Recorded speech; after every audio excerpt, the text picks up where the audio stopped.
Anda kembali bersama kami di obrolan malam. Kang Ujang, Anda mungkin punya bacaan tadi soal pertanyaannya yang saya sampaikan sebelum jeda adalah soal posisi tawar dari apa namanya kedua parpol ini, PKB untuk KKIR dan Partai Demokrat untuk KPP. Iya sih, nggak gede dibanding dengan tiga partai teratas. Tapi ini juga menjadi penentu kalau mereka keluar dari koalisinya nggak bisa nyapres koalisi tersebut. Anda melihat selain posisi tawar itu, posisi tawar apa lagi yang bisa kemudian memperkuat kalau memang harapan kedua parpol adalah ketua umumnya bisa minimal menjadi cawapres dari masing-masing baca pres, apa Kang Ujang? Ini sinyalnya kurang jelas Mbak Pustian. Perlu saya ulang pertanyaannya? Begini lah ya, kalau kita bisa diulangi. Oke, Kang Ujang. Bisa diulangi sedikit yang terakhir. Kang Ujang, kan tadi terakhir bahwa kedua parpol ini, baik PKB maupun Partai Demokrat kan menggenapi ya, posisinya menggenapi poros koalisi yang saat ini tengah dibentuk yaitu KKIR dan juga Koalisi Perubahan. Nah, selain itu, hal apa lagi yang menurut Anda menjadi kekuatan dari masing-masing parpol untuk menjaga harapannya masing-masing, merawat harapannya masing-masing, ya masing-masing ketua umum bisa menjadi cawapres bagi baca pres yang saat ini sudah dideklarasikan? Ya begini, dalam pemilihan langsung yang serentak Pilpres dan Pileg itu kalau ada ketua umum partainya yang menjadi capres maupun cawapres itu berdampak pada cocktail effect atau efek ekor jas pada partai politiknya. Jadi makanya ya berlomba-lomba ketua umum maupun kader partai itu bisa menjadi capres maupun cawapres. Misalkan PDIP lah katakan mengusung Ganjar, ya dia pasti kadernya. Karena dia tahu ya buat apa juga kalau mengusung bukan kadernya seperti itu. Jadi ada cocktail effect. Oleh karena itu tadi sudah sepantasnya memang sudah selayaknya jika Demokrat mengusulkan nama AHY untuk bakal calon wakil presiden dan Cak Imin ya tadi bisa posisinya capres ya kata Pak Kiai katakan bisa juga cawapres begitu. Jadi itu ada yang diinginkan oleh ketua umum masing-masing. Ya, karena kalau misalkan Kang Ujang, itu kan harapan ya, meskipun tadi Bang Jansen nggak setuju dengan pertanyaan ini, tapi segala kemungkinan itu bisa terjadi. Bahwa masing-masing ketua umum parpol ini juga belum tentu bisa menjadi baca pres maupun bacawa pres yang seperti yang diharapkan. Apa efeknya? Kalau Anda mengatakan bahwa ketika mereka menjadi baca pres maupun bacawa pres ada efek elektoralnya, tetapi ada insentif elektoral untuk masing-masing parpol. Tapi kalau tidak bagaimana? Ya ini yang sebenarnya ada pengalaman ya, mohon maaf saya agak kritik Bang Jansen ketika 2019 yang lalu Pak AHY kan tidak jadi bakal cawapresnya Pak Prabowo ketika itu gitu kan. Maka yang terjadi ya mohon maaf ya ketidaksolidan gitu. Akhirnya ya Demokrat gaspol dalam pilegnya gitu. Ya boleh saja Pak Bang Jansen atau Demokrat membantah dan lain sebagainya. Tapi faktanya kan seperti itu. Artinya kalau terjadi misalkan mohon maaf terjadi lagi seperti 2019 yang lalu, ya kemungkinan tidak tahu. Yang tahu Bang Jansen itu apakah akan terjadi ketidaksolidan atau masih solid. Karena bagaimanapun posisi bacawa pres ya bagi Pak AHY itu ya bagi saya penting. Begitu juga bagi Cak Imin. Karena ini momentum terbaik yang dimiliki oleh ketua umum partai, khususnya ya PKB dan Demokrat untuk tadi bisa memasang jagoannya atau ketua menjadi capres maupun calon wakil presiden. Baik, Bang Jansen itu aku luruskan dikit ya soal itu. Silakan Bang. Bang Jansen, silakan. Iya, persis. Karena aku pelaku di Pilpres 2019 kemarin. Jadi kalau ditanya apakah Demokrat serius dukung Pak Prabowo, serius, saya habis-habisan. Tapi pada sisi yang lain, Demokrat juga melakukan kritik di dalam termasuk dari luar. Karena memang kampanye Pak Prabowo di 2019 yang lalu itu terlalu eksklusif dia, terjadi putinisasi. Itu makanya ketika puncak kampanye Akbar di Gelora Bung Karno, Pak SBY yang ketika itu di Singapura menjaga Ibu Ani berkirim surat itu. Itu tidak cocok dengan nilai-nilai Partai Demokrat, nilai-nilai SBYisme. Dan saya sepakat dengan itu. Jadi terlalu eksklusif dia, putinisasi. Sedangkan sasanti kita ini kan satu untuk semua, gitu loh. Kemajemukan, pluralisme itu kan harus tampak tuh. Kalau dengan baca pres yang sekarang, Bang Jansen gimana, Bang? Kalau dengan baca pres yang sekarang, kami akan menjaga itu. Ya tidak usah kami akan menjaga itu. Masa lalu lah, kita bergerak ke depan. Itu kami akan menjaga itu pasti. Itu makanya kalau ada tuduhan kemudian kepada Anies Baswedan Koalisi Perubahan, ini akan membawa Indonesia ke kanan katanya dan lain-lain, enggak lah. Ini ada Demokrat, ada AHY, ada SBY begitu. Hmm. Jadi itu tidak sesuai dengan nilai-nilai kami. Itu ingin saya luruskan soal pernyataan Demokrat katanya tidak terlalu serius di 2019. Saya ini habis-habisan pun di depan bela Prabowo. Nah, itu yang pertama. Yang kedua, yang kedua Christian, kita harus syukuri nih sebenarnya. Satu yang patut kita syukuri, masyarakat Indonesia syukuri begitu. Dan ini juga yang sejak awal kami Partai Demokrat, Mas AHY, termasuk Pak SBY dorong begitu.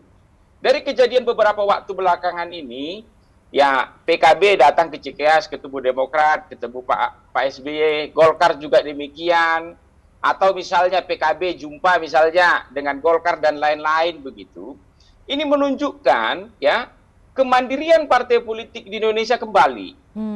Dan memang sesuai dengan amanat konstitusi, ini konstitusi nih, itu mengatakan capres itu kewenangannya memang di partai politik untuk mengusung siapapun. Gitu loh, berdasarkan mekanisme di internal mereka, ya tata caranya memutuskan terserah partai itulah. Jadi harus kita syukuri nih pertemuan-pertemuan antar parpol ini, walaupun ya sekali lagi karena memang embrio koalisi itu sudah terbentuk, misalnya Demokrat kan sudah terbentuk embrio koalisinya itu dengan koalisi perubahan dan teman-teman yang lain. Ketika kemarin PKB datang begitu, apa kami tidak riang gembira? PKB datang riang gembira lah. Orang kami ini partai kakak adik ini, tokohnya sama-sama banyak dari Jawa Timur begitu. Jadi karena saling memahami posisi masing-masing begitu, itu makanya riang gembira. Apakah Caimin menggoda? Menggoda lah, itu dia. Apakah kita tergoda? Sampai saat ini belum tergoda, kan begitu. Kalau nanti, tapi ini masih 5 bulan ke depan. Kalau nanti, gimana? Kalau nanti belum tahu. Kalau nanti nggak bisa kita bahas, yang pasti sekarang kami nggak tergoda. Itu malahan mungkin nanti Demokrat yang akan balik datang ke kantor PKB, menggoda PKB. Kalau kemarin memang posisi penggodanya itu kan PKB, kan begitu dia. Jadi saya sepakat yang disampaikan oleh Gus Jazil tadi. Mari kita tiba di pemilu ini begitu dengan riang gembira. Itu. Dan karena memang sesungguhnya itu ini ratusan triliun ini biaya kepemiluan ini. Kalau kita nggak riang gembira begitu, melahirkan pemimpin yang memang paling pas dipercaya masyarakat memimpin bangsa kita ini, rugi benar kita. Ya, Bang Jansen. Itu Bang Jansen, tadi kan soal satu yang kita syukuri itu. Oke, Bang Jansen, tadi kan ada membahas mengenai Pilpres 2019, kata Gus Jazil kan nggak boleh melihat ke belakang. Jadi saya coba lihat ke depan, karena ada politisi Partai Demokrasi Indonesia Perjuangan juga, Mas Hinton Pasaribu kan sempat beberapa waktu lalu ya bilang, ini kok Partai Demokrat jarang sekali ya memposting, mensosialisasikan baca presnya Anies Baswedan. Benar nggak itu yang terjadi? Kurang ini gitu, kurang total gitu ya? Benar nggak? Itu kawanku Mas Hinton, mungkin Mas Hinton kurang jalan-jalan aja. Banyak di Jakarta ini aja banyak ini kader Partai Demokrat yang sudah memasang foto Mas Anies Baswedan begitu, termasuk di tempat-tempat yang lain itu. Nanti tiba pada saatnya ya di seluruh Indonesia kan kita pasang kan, itu. Jadi tetapi kalau dikatakan kita tidak solid, ya sampai hari ini kita solid. Tapi sekali lagi ya, yang patut kita syukuri adalah, dan ini yang paling penting, karena ini esensi demokrasi kita, kemandirian, imparsialitas partai politik untuk menentukan calon presiden siapa yang mau mereka usung, calon wakil presiden siapa yang mereka usung, itu telah kembali. Itu harus kita syukuri. Karena dengan itu maka menjadi ada potensi lahir 3-4 kandidat begitu, tidak hanya 2 lagi seperti kemarin. Karena semuanya ini bisa ikut kompetisi dengan koalisinya masing-masing, pasti jadi happy. Tapi kalau di bawah tekanan, kamu harus dukung sana, kamu harus dukung sana, nggak ada yang happy. Rakyatnya tidak happy, parpolnya tidak happy. Nah, ini jadi syarat agar pemilu gimana? Ya, ini saya mau tanya ke Gus Jazilul karena kemarin ketemu ketum Golkar, Gus Muhaimin bilang, ini memang kalau koalisi dengan Partai Golkar ini memang koalisi yang paling menggembirakan katanya. Nah, malamnya kan ketemu Ketua Umum dan Ketua Majelis Tinggi Partai Demokrat tuh di Cikeas. Jadi Gus Jazilul ini langkah zigzag Gus Muhaimin ini dalam rangka untuk mengamankan posisi cawapres karena nggak nyalek yang seperti yang kami bahas malam ini, atau apa yang dikomunikasikan sebenarnya, Gus? Yang pertama seperti Pak Jansen tadi, PKB dan Demokrat sama-sama berpegang pada kedaulatan partai. Itu penting.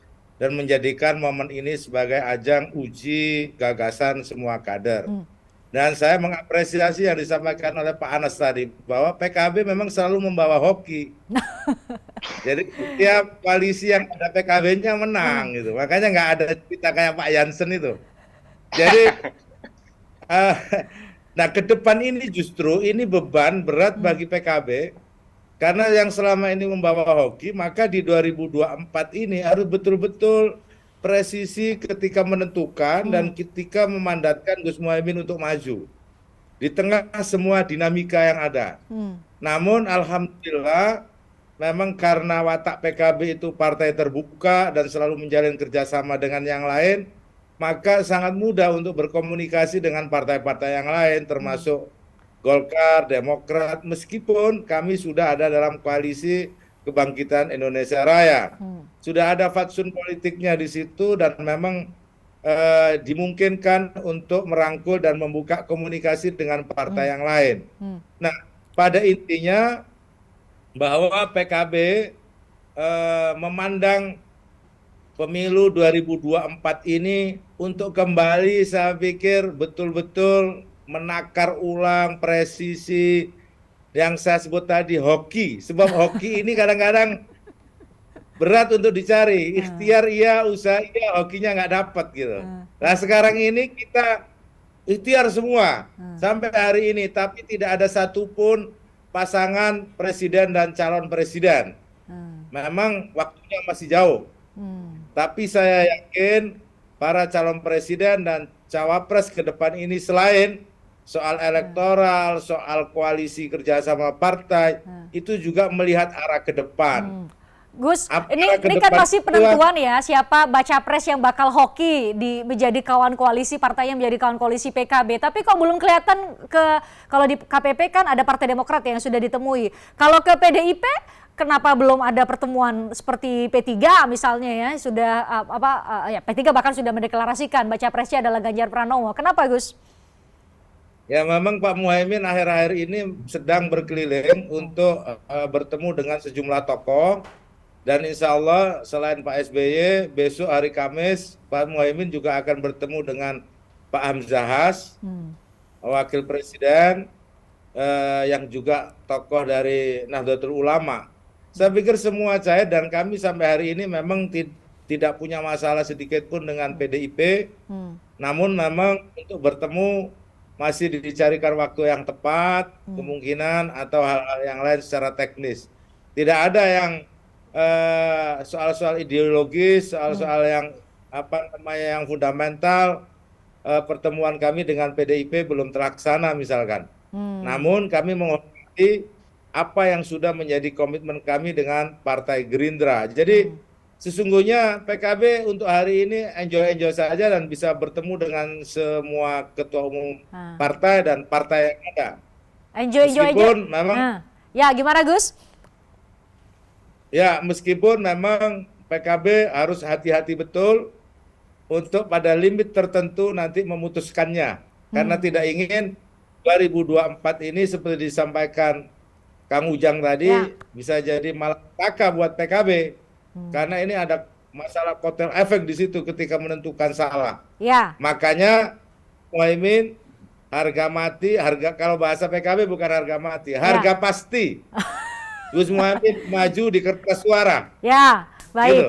Di kertas suara baik itu sebagai baca pres, apakah sebagai baca pres maupun baca wapres ya Gus ya.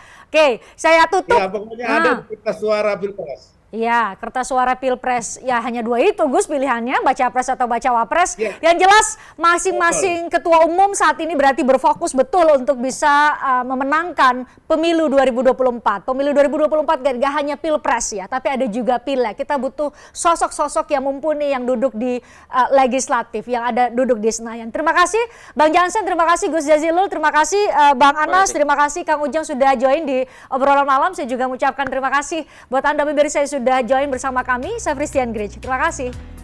Tertarik dengan diskusi saya dengan para narasumber? Saksikan obrolan malam dengan topik-topik menarik lainnya. Jangan lupa subscribe ya channel YouTube Berita 1. Like, komen, dan share video ini ya. Terima kasih.